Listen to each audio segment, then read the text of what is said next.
नमस्कार। आजकल की भागदौड़ भरी जिंदगी में तनाव, उलझे रिश्ते, कभी-कभी नाकामयाबी का डर, अकेलापन, ये सब बहुत आम हो गया है ना? हाँ, बिल्कुल। ये चुनौतियां तो जैसे जीवन का हिस्सा बन गई हैं आजकल। सही कहा। तो आज हम एक ऐसे प्राचीन रास्ते पे बात करने वाले हैं जो इन सब के बीच शांति और कह सकते हैं आनंद पाने में मदद कर सकता है। जी, ये रास्ता है भक्ति योग का, श्री कृष्ण के प्रति प्रेम और समर्पण का मार्ग। बिल्कुल, भक्ति योग। और ये सिर्फ कोई पूजा पाठ या कर्म कांड की बात नहीं है।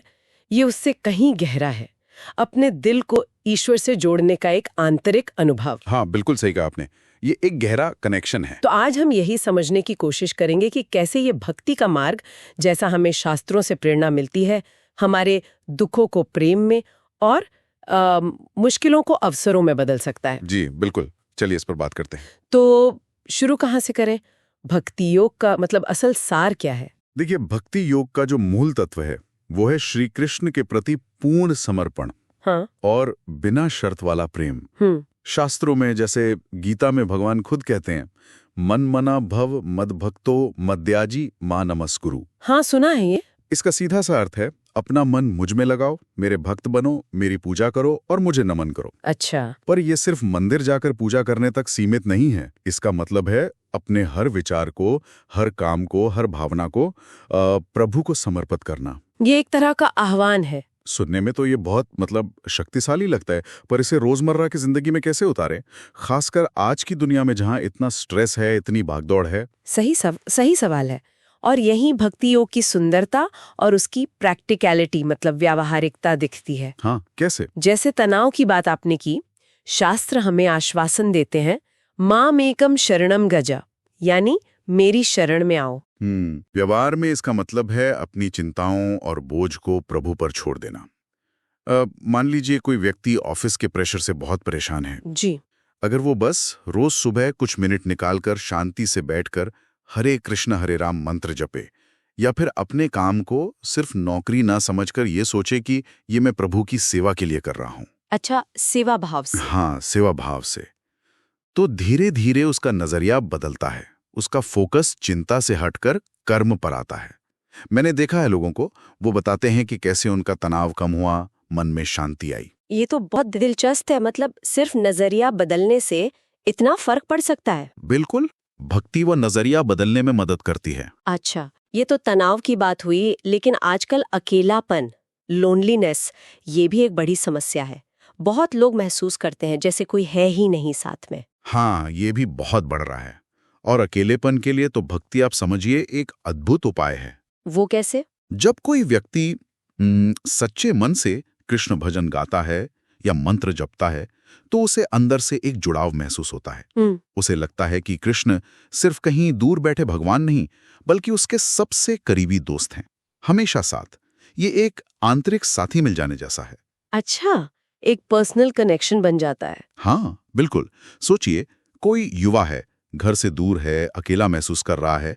अगर वो कीर्तन में जाने लगे या घर पर ही शाम को कुछ देर भजन करे, तो उसे एक एहसास होता है कि वो अकेला नहीं है, ईश्वर का साथ है।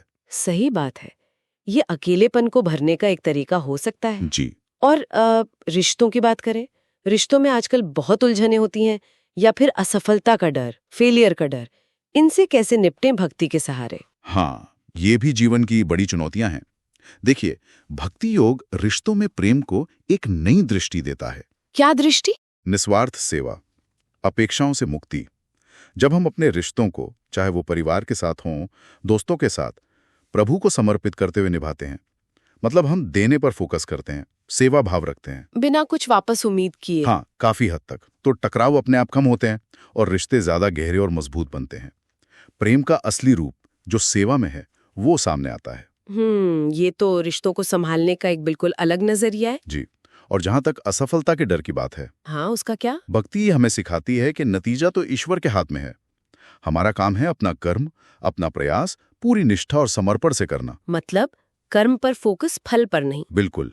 और अगर नतीजे हमारी अपेक्षा के अनुसार न भी हों, तो उसे प्रभु की इच्छा मानकर स्वीकार करना और अपना प्रयास जारी रखना। शास्त्रों में कहा गया है, भक्त्या माम अभिजानति, भक्ति से ही मुझे, यानी ईश्वर को, वास्तव में जाना जा सकता है। अच्छा। तो जब हमारा प्रयास ही प्रभु को समर्पित है तो असफलता जैसी कोई चीज रहती ही नहीं, वो भी सीखने का एक अवसर बन जाती है।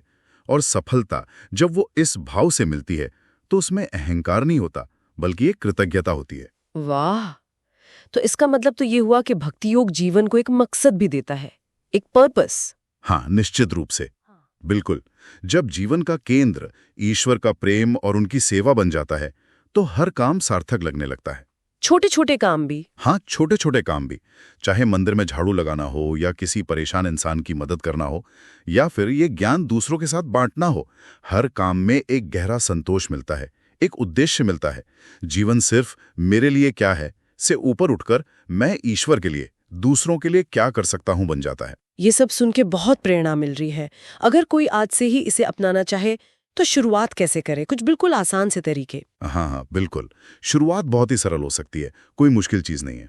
जैसे रोज सुबह उठकर बस 5 या 10 मिनट निकालकर हरे कृष्ण कृष्ण कृष्ण हरे हरे, हरे राम राम राम हरे हरे, इस महामंत्र का जप करें मन लगाकर। बस 5-10 मिनट। हाँ, शुरुआत के लिए इतना काफी है।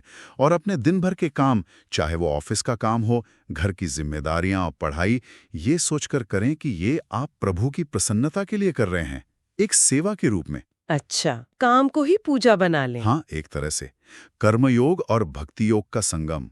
शाम को अगर समय मिले तो एक भजन सुन लें या गुनगुना लें, भगवान को एक फूल चढ़ा दें, भोजन करने से पहले उन्हें भोग लगा दें।